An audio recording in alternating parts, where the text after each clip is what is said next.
नमस्कार। किस्से कहानियां में एक बार फिर आपका स्वागत है। प्रस्तुत है मुंशी प्रेमचंद द्वारा लिखी कहानी धर्म संकट। पुरुषों और स्त्रियों में बड़ा अंतर है। तुम लोगों का हृदय शीशे की तरह कठोर होता है और हमारा हृदय नरम, वह विरह की आंच नहीं सह सकता।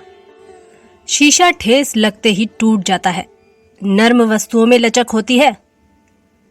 चलो बातें ना बनाओ, दिन भर तुम्हारी राह देखूं, रात भर घड़ी की सुइयां, तब कहीं आपके दर्शन होते हैं। मैं तो सदैव तुम्हें अपने हृदय मंदिर में छिपाए रखता हूं। ठीक बतलाओ, कब आओगे? 11 बजे, परंतु पिछला दरवाजा खुला रखना। उसे मेरे नयन समझो। अच्छा, तो अब विदा। पंडित कैलाश नाथ लखनऊ के प्रतिष्ठित बैरिस्टरों में से एक थे। कई सभाओं के मंत्री, कई समितियों के सभापति, पत्रों में अच्छे अच्छे लेख लिखते, प्लेटफॉर्म पर सार गर्भित व्याख्यान देते। पहले पहले जब वह यूरोप से लौटे थे तो यह उत्साह अपनी पूरी उमंग पर था, परंतु ज्यों-ज्यों बैरिस्ट्री चमकने लगी, इस उत्साह में कमी आने लगी। और यह ठीक भी था, क्योंकि अब बेकार न थे जो बेगार करते। हाँ, क्रिकेट का शौक अब ज्यों का त्यों बना था। वह कैसर क्लब के संस्थापक और क्रिकेट के प्रसिद्ध खिलाड़ी थे। यदि मिस्टर कैलाश को क्रिकेट की धुन थी तो उनकी बहन कामिनी को टेनिस का शौक था। इन्हें नित नवीन आमोद प्रमोद की चाहत रहती थी। शहर में कहीं कोई नाटक हो, कोई थिएटर आए, कोई सर्कस, कोई बायोस्कोप हो, कामिनी उनमें ना सम्मिलित हो, यह असंभव बात थी। मनोविनोद की कोई सामग्री उसके लिए उतनी ही आवश्यक थी जितना वायु और प्रकाश। मिस्टर कैलाश पश्चिमी सभ्यता के प्रवाह में बहने वाले अपने अन्य सहयोगियों की भांति हिंदू जाति, हिंदू सभ्यता, हिंदी भाषा और हिंदुस्तान के कट्टर विरोधी थे। हिंदू सभ्यता उन्हें दोषपूर्ण दिखाई देती थी। अपने इन विचारों को वे अपने ही तक परिमित ना रखते थे, बल्कि बड़ी ही ओजस्विनी भाषा में इन विषयों पर लिखते और बोलते थे। हिंदू सभ्यता के विवेकी भक्त उनके इन विवेक शून्य विचारों पर हंसते थे, परंतु उपहास और विरोध तो सुधारक के पुरस्कार हैं। मिस्टर कैलाश उनकी कुछ परवाह न करते थे। वे कोरे वाक्य वीर ही न थे, कर्मवीर भी पूरे थे। कामिनी की स्वतंत्रता उनके विचारों का प्रत्यक्ष स्वरूप थी। सौभाग्यवश कामिनी के पति गोपाल नारायण भी इन्हीं विचारों में रंगे हुए थे। वे साल भर से अमेरिका में विद्याध्ययन करते थे। कामिनी भाई और पति के उपदेशों से पूरा लाभ उठाने में कमी न करती थी। लखनऊ में एल्फ्रेड थिएटर कंपनी आई हुई थी। शहर में जहां देखिए उसी तमाशे की चर्चा थी। कामिनी की रातें बड़े आनंद से कटती थीं। रात भर थिएटर देखती, दिन को कुछ सोती और कुछ देर वही थिएटर के गीत अलापती। सौंदर्य और प्रीति के नव रमणीय संसार में रमण करती थी, जहाँ का दुख और क्लेश भी इस संसार के सुख और आनंद से बढ़कर मोददायी है। यहाँ तक कि 3 महीने बीत गए। प्रणय की नित्य नई मनोहर शिक्षा और प्रेम के आनंदमय आलाप विलाप का हृदय पर कुछ न कुछ असर होना चाहिए था। सो भी इस चढ़ती जवानी में वह असर हुआ। इसका श्री गणेश उसी तरह हुआ जैसा कि बहुधा हुआ करता है। थिएटर हॉल में एक सुंदर सजीले युवक की आंखें कामिनी की ओर उठने लगी। वह रूपवती और चंचला थी, अतएव पहले उसे चितवन में किसी रहस्य का ज्ञान ना हुआ। नेत्रों का सुंदरता से बड़ा घना संबंध है। घूरना पुरुष का और लजाना स्त्री का स्वभाव है। कुछ दिनों के बाद कामिनी को इस चितवन में कुछ गुप्त भाव झलकने लगे। मंत्र अपना काम करने लगा। फिर नयनों में परस्पर बातें होने लगी। नयन मिल गए, प्रीति गाढ़ी हो गई। कामिनी एक दिन के लिए भी यदि किसी दूसरे उत्सव में चली जाती तो वहां उसका मन न लगता, जी उचटने लगता, आंखें किसी को ढूंढा करती। अंत में लज्जा का बांध टूट गया। हृदय के विचार स्वरूपवान हुए। मौन का ताला टूटा। प्रेमालाप होने लगा। पद्य के बाद गद्य की बारी आई और फिर दोनों मिलन मंदिर के द्वार पर आ पहुंचे। इसके पश्चात जो कुछ हुआ उसकी झलक हम पहले ही देख चुके हैं। इस नवयुवक का नाम रूपचंद था। पंजाब का रहने वाला, संस्कृत का शास्त्री, हिंदी साहित्य का पूर्ण पंडित, अंग्रेजी का एमए, लखनऊ की एक बड़ी लोहे के कारखाने का मैनेजर था। घर में रूपवती स्त्री, 2 प्यारे बच्चे थे। अपने साथियों में सदाचरण के लिए प्रसिद्ध था। न जवानी की उमंग, न स्वभाव का छिचोरापन। घर गृहस्थी में जकड़ा हुआ था। मालूम नहीं वह कौन सा आकर्षण था जिसने उसे इस तिलिस्म में फंसा लिया, जहाँ की भूमि अग्नि और आकाश ज्वाला है, जहाँ घृणा और पाप है। और अभागी कामिनी को क्या कहा जाए, जिसकी प्रीति की बाढ़ ने धीरता और विवेक का बांध तोड़कर अपनी तरल तरंग में नीति और मर्यादा की टूटी फूटी झोपड़ी को डुबा दिया। यह पूर्व जन्म के संस्कार थे। रात के 10 बज गए थे। कामिनी लैंप के सामने बैठी हुई चिट्ठियां लिख रही थी। पहला पत्र रूपचंद के नाम था। कैलाश भवन, लखनऊ। प्राणाधार, तुम्हारे पत्र को पढ़कर प्राण निकल गए। उफ, अभी 1 महीना लगेगा। इतने दिनों में कदाचित तुम्हें यहाँ मेरी राख भी ना मिलेगी। तुमसे अपने दुख क्या रोऊं? बनावट के दोषारोपण से डरती हूँ। जो कुछ बीत रही है वह मैं ही जानती हूँ, लेकिन बिना विरह कथा सुनाए दिल की जलन कैसे जाएगी? यह आग कैसे ठंडी होगी? अब मुझे मालूम हुआ कि यदि प्रेम में दहकती हुई आग है तो वियोग उसके लिए घृत है। थिएटर अब भी जाती हूँ, पर विनोद के लिए नहीं, रोने और बिसूरने के लिए। रोने में ही चित्त को कुछ शांति मिलती है। आंसू उमड़े चले आते हैं। मेरा जीवन शुष्क और नीरस हो गया है। ना किसी से मिलने को जी चाहता है, ना आमोद प्रमोद में मन लगता है। परसों डॉक्टर केलकर का व्याख्यान था। भाई साहब ने बहुत आग्रह किया, पर मैं ना जा सकी। प्यारे, मौत से पहले मत मारो। आनंद के गिने गिनाए क्षणों में वियोग का दुख मत दो। आओ, यथासाध्य शीघ्र आओ और गले लगकर मेरे हृदय का ताप बुझाओ। अन्यथा आश्चर्य नहीं कि विरह का यह अथाह सागर मुझे निगल जाए। तुम्हारी कामिनी। इसके बाद कामिनी ने दूसरा पत्र पति को लिखा। माय डियर गोपाल, अब तक तुम्हारे 2 पत्र आए, परंतु खेद, मैं उनका उत्तर ना दे सकी। 2 सप्ताह से सिर में पीड़ा से असह्य वेदना सह रही हूँ। किसी भांति चित्त को शांति नहीं मिलती है, पर अब कुछ स्वस्थ हूँ। कुछ चिंता मत करना। तुमने जो नाटक भेजे उनके लिए हार्दिक धन्यवाद देती हूँ। स्वस्थ हो जाने पर पढ़ना आरंभ करूंगी। तुम वहां के मनोहर दृश्यों का वर्णन मत किया करो, मुझे तुम पर ईर्ष्या होती है। यदि मैं आग्रह करूं तो भाई साहब वहां तक पहुंचा तो देंगे, परंतु इनके खर्च इतने अधिक हैं कि इनसे नियमित रूप से सहाय मिलना कठिन है, और इस समय तुम पर भार देना भी कठिन है। ईश्वर चाहेगा तो वह दिन शीघ्र देखने में आएगा जब मैं तुम्हारे साथ आनंद पूर्वक वहां की सैर करूंगी। मैं इस समय तुम्हें कोई कष्ट देना नहीं चाहती। आशा है तुम सकुशल होगे। तुम्हारी कामिनी। लखनऊ के सेशन जज के इल्जास में बड़ी भीड़ थी। अदालत के कमरे ठसाठस भर गए थे। तिल रखने की जगह न थी। सबकी दृष्टि बड़ी उत्सुकता के साथ जज के सम्मुख खड़ी एक सुंदर लावण्यमयी मूर्ति पर लगी हुई थी। यह कामिनी थी। उसका मुंह धूमिल हो रहा था।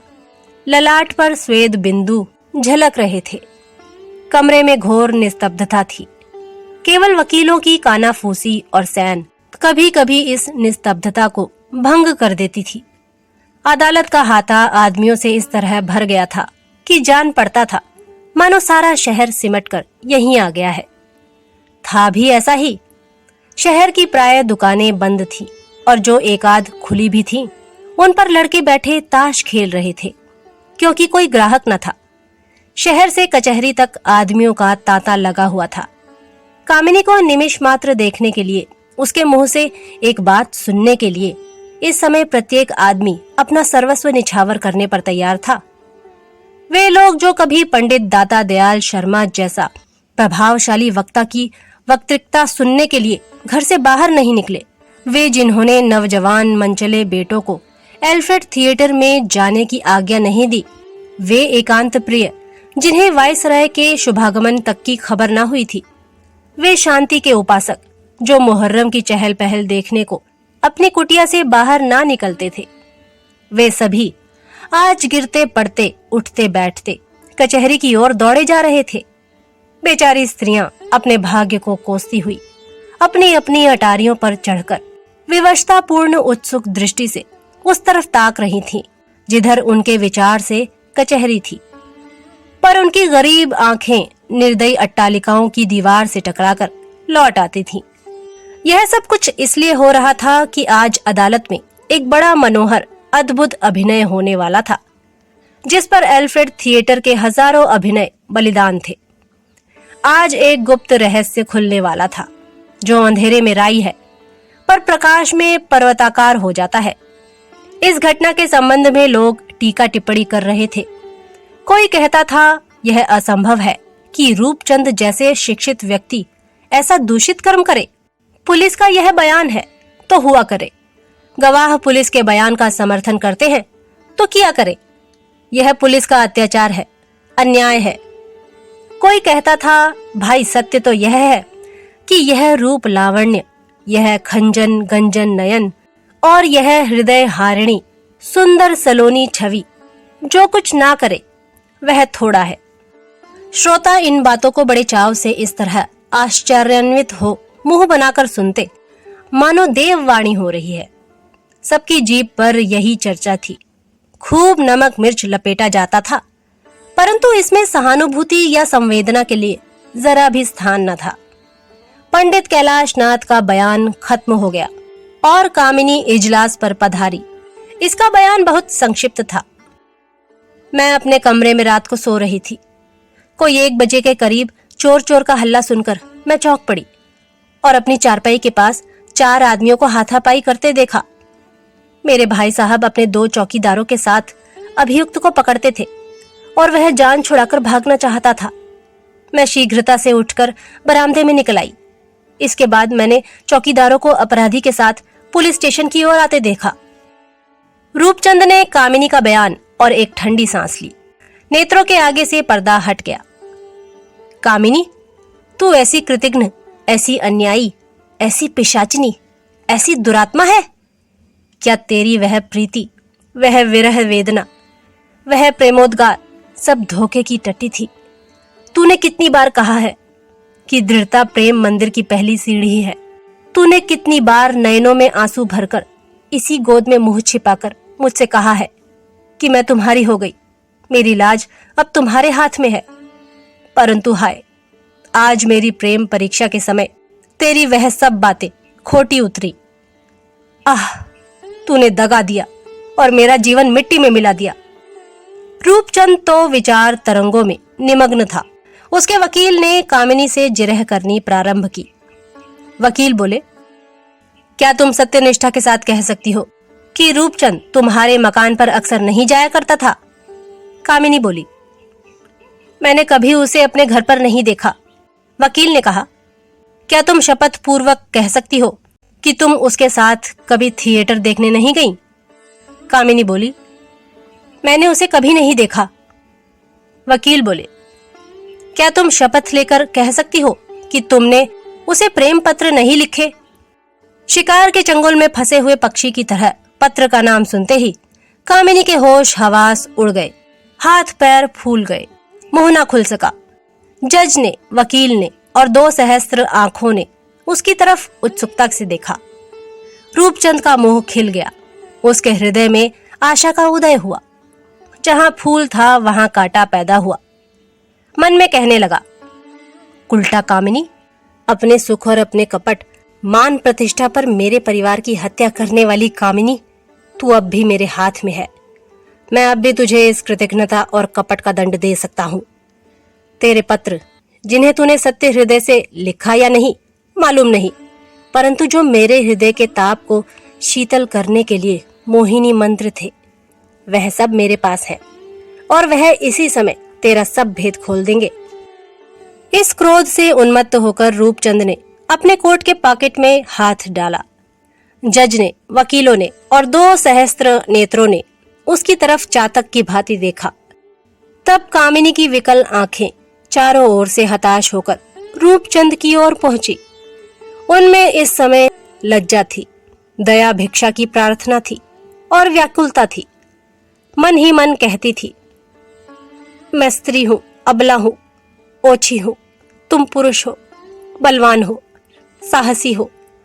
यह तुम्हारे स्वभाव के विपरीत है। मैं कभी तुम्हारी थी और यद्यपि समय मुझे तुमसे अलग किए देता है, किंतु मेरी लाज तुम्हारे हाथ में है। तुम मेरी रक्षा करो। आंखें मिलते ही रूपचंद उसके मन की बात ताड़ गए। उनके नेत्रों ने उत्तर दिया, यदि तुम्हारी लाज मेरे हाथों में है तो उस पर कोई आंच नहीं आने पाएगी। तुम्हारी लाज पर मेरा सर्वस्व निछावर है। अभियुक्त के वकील ने कामिनी से पुनः वही प्रश्न किया, क्या तुम शपथ पूर्वक कह सकती हो कि तुमने रूपचंद को प्रेम पत्र नहीं लिखे? कामिनी ने कातर स्वर में उत्तर दिया, मैं शपथ पूर्वक कहती हूँ कि मैंने उसे कभी कोई पत्र नहीं लिखा और अदालत से अपील करती हूँ कि वह मुझे इन घृणास्पद अश्लील आक्रमणों से बचाए। अभियोग की कार्यवाही समाप्त हो गई। अब अपराधी के लिए बयान की बारी आई। उसकी सफाई के कोई गवाह न थे, परंतु वकीलों को, जज को और अधीर जनता को पूरा विश्वास कि अभियुक्त का बयान पुलिस के मायावी महल को क्षण मात्र में छिन्न भिन्न कर देगा। रूपचंद इजलास के सम्मुख आया। उसके मुखारविंद पर आत्मबल का तेज झलक रहा था और नेत्रों से साहस और शांति। दर्शक मंडली उतावली होकर अदालत के कमरे में घुस पड़ी। रूपचंद इस समय का चांद था या देवलोक का दूत। सहस्त्रों नेत्र उसकी ओर लगे थे, किंतु हृदय को कितना कौतूहल हुआ जब रूपचंद ने अत्यंत शांत चित्त से अपना अपराध स्वीकार कर लिया। लोग एक दूसरे का मुंह ताकने लगे। अभियुक्त का बयान समाप्त होते ही कोलाहल मच गया। सभी इसकी आलोचना प्रत्यालोचना करने लगे।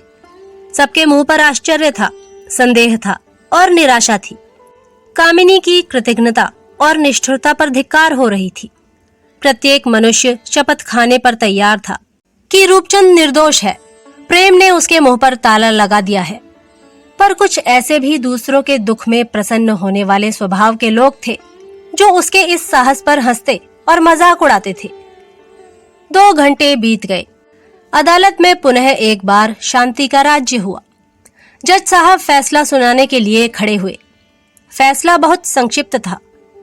अभियुक्त जवान है, शिक्षित है और सभ्य है, अतएव आंखों का अंधा। इसे शिक्षाप्रद दंड देना आवश्यक है। अपराध स्वीकार करने से उसका दंड कम नहीं होता। अतः मैं उसे 5 वर्ष के सपरिश्रम कारावास की सजा देता हूँ।